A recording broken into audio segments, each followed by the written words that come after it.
everyone, welcome to Rainbow Infinity. Today I'll be reading Boltstrike58's Why Do We Hate Each Other? If you like the reading, be sure to like, comment, and subscribe. Please enjoy. We actually don't know. Starlight Glimmer happily trotted down the streets of Ponyville as Celestia's sun began to dip behind the mountains. In her magic, she held her prized kite, which she'd spent the last few hours flying alongside Maud Pie. Overall, she'd had a lovely, relaxing day, and she was looking forward to dinner with Spike and Twilight back at the castle, followed by a peaceful sleep. However, once she'd reached the crystal building itself, Starlight discovered that her desires might not pan out that way. For one thing, Trixie's wagon was parked right outside the doors, and for another, the showmare herself was nowhere to be seen. Starlight immediately groaned, remembering what had happened the last time Twilight and Trixie were in the same room. She silently prayed history would not repeat itself. Climbing the stairs, Starlight gripped the door handle in her magic and swung it open, revealing an empty foyer. She glanced around, until her sensitive pony ears picked up what sounded like arguing. Her hoof immediately made contact with her face, and she violently shook her head. "Why does this keep happening?" she complained to no one in particular. A door down the hallway opened, and out came a familiar purple and green dragon, who scurried up to Starlight as soon as he noticed her. "Starlight! Oh, thanks, Celestia," he panted. "It's worse than ever this time. I'm surprised they haven't started shooting magic beams at each other yet." "That bad, huh?" asked Starlight. Spike nodded vigorously. "What set them off this time?" "No idea," replied Spike. "Trixie just came in, and they both said they'd be civil, and then 2 minutes later, they started yelling." Starlight sighed again. "I'll go defuse this. Could you make some snacks so we have something to eat while we cool down?" "Sure thing," said Spike, before turning and rushing down towards the kitchen. After depositing her kite somewhere safe, Starlight used her ears to follow the sound of the argument, eventually coming to the outside of the room containing both the Harmony Thrones and the Cutie Map. She took one more deep breath before lighting up her horn and opening the door. As expected, Twilight and Trixie were both inside.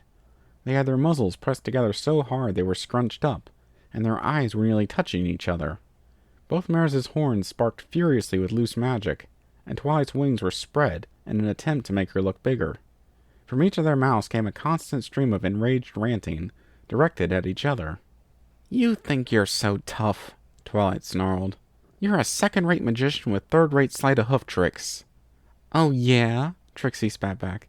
"How do you explain the great and powerful Trixie saving you from the changelings, then? If you're so great and powerful, how come you couldn't beat me in a magic duel without the amulet? Pancake brain, oatmeal face, nerdy princess, stuck-up pincushion." The argument dissolved into a slapfest, with both mares incomprehensibly insulting each other while lightly smacking their hooves against the others' heads. Starlight had to admit, if it weren't two of her best friends, this would actually be sort of funny. However, she couldn't let it go on any longer. So she cast a quick voice-amplifying spell, took a deep breath, and screamed, "Quiet!" Twilight and Trixie immediately lost interest in their little squabble, and clamped their hooves over their ears to drown out Starlight. After a few seconds, during which they realized there was no more noise coming, they slowly uncovered their ears, and discovered Starlight's presence in the room. "Oh, hey, Starlight," said Twilight, putting on a very awkward smile. Trixie had a similar expression on her face. Starlight glared at both of them. "What did I ask you to do the last time you had one of your little tiffs?" she demanded. "Not start another fight, or at least try to be civil with each other," responded Trixie. "And what are you currently doing?" "Having a fight," said Twilight. Both mares sank low where they stood, looking embarrassed. Starlight slapped her forehead. "What am I going to do with you two? I respect both of you as friends, yet whenever you're within the same square mile, you get under each other's skin, and it's like a war is going to start." "I'm sorry, Starlight," Trixie insisted. "But I swear, it wasn't the great and powerful Trixie's fault this time. Do you seriously still need to refer to yourself as the great and powerful Trixie?" complained Twilight. "You're not on a stage, you know." "Oh, you'd love that, wouldn't you? Cool it!" Starlight screamed again, silencing them both. She sighed, before taking another deep breath to calm herself down. "Look, Am I going to have to pry you two apart like a pair of foals whenever we do something together? Because I would really like to not do that. Trixie and Twilight both opened their mouths, likely to start blaming each other for the incident again, but Starlight's glare shut them up. They looked at each other, then at her, before looking down at the ground. I just don't understand it, said Starlight. It doesn't make any sense. Why do you two even hate each other to begin with? Trixie knows why she hates Twilight, responded the magician. It's because she ruined Trixie's show when I was in Ponyville for the first time. But from what you told me, it was Rarity, Applejack, and Rainbow that interrupted your show, Starlight reminded her. Twilight didn't do anything. Well, Trixie stumbled over her words. Twilight showed up Trixie by driving off the Ursa Major. It was an Ursa Minor, Twilight added quietly. Whatever. Trixie's point still stands. Actually, Starlight mused, shouldn't you have been angry at Snips and Snails for bringing the Ursa into Ponyville in the first place? Twilight didn't do it to hurt you.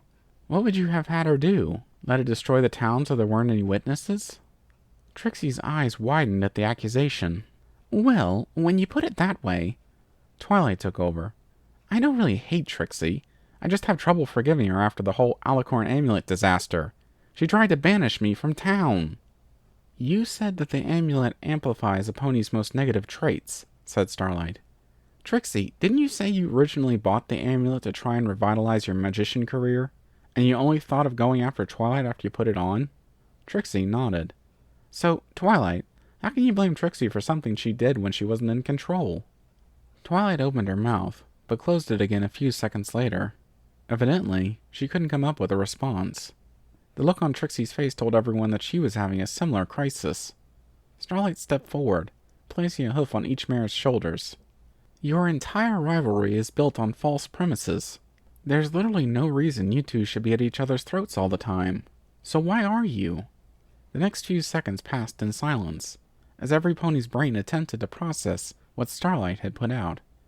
Trixie, I suppose I just like the idea of having a rival, said the showmare, finally. Twilight was just a convenient target. It was kind of exciting to have some pony to pit my magic against, said Twilight. For what it's worth, I enjoyed our magic duels. They were a rare opportunity to use my brain as much as possible. There. Doesn't it feel better to admit that? Said Starlight. Both mares nodded. Starlight breathed a sigh of relief. A knock at the door alerted her to the fact that Spike had arrived bearing the cool-down snacks, and she telekinetically pulled it open. The Drake came in, bearing a large plate with an assortment of food. You didn't specify what kind of snacks, so I got a little of everything, said Spike. Are those peanut butter crackers? Asked Trixie, perking up a little. Some time later, the three mares and dragon were sitting quietly around the cutie map, having finished off as much food as they could. Spike burped a few emerald embers. That was a good talk. Thanks for being there to help, Starlight, said Twilight. You're the best friendship student ever. It's what I do, Starlight replied with a small grin, though she tried not to look too smug. I'm grateful to you for resolving our pointless rivalry, said Trixie. I'm so glad you saved Trixie from making an ass of herself. Same here, added Twilight. Though, I must admit, I looked far worse than you did. That whole fight was all my fault. No, don't be ridiculous, responded Trixie. The great and powerful Trixie was responsible for the argument. Oh, no you don't. I'm the biggest jerk here. I'm the Princess of Friendship, for Celestia's sake. If I can't look past an old disagreement and just be friendly, what's Equestria coming to? Trixie was the bigger fool, and you know it, Twilight Sparkle. Trixie was shouting now. Girls? Starlight tried to interrupt, but when ignored. I looked more like a fool than Snips and Snails, Twilight snapped. Starlight and Spike groaned as the two mares stood up in their chairs and continued yelling at each other. Here we go again, complained Spike. Thank you for listening in. I hope you enjoyed the reading. Until next time, stay tuned.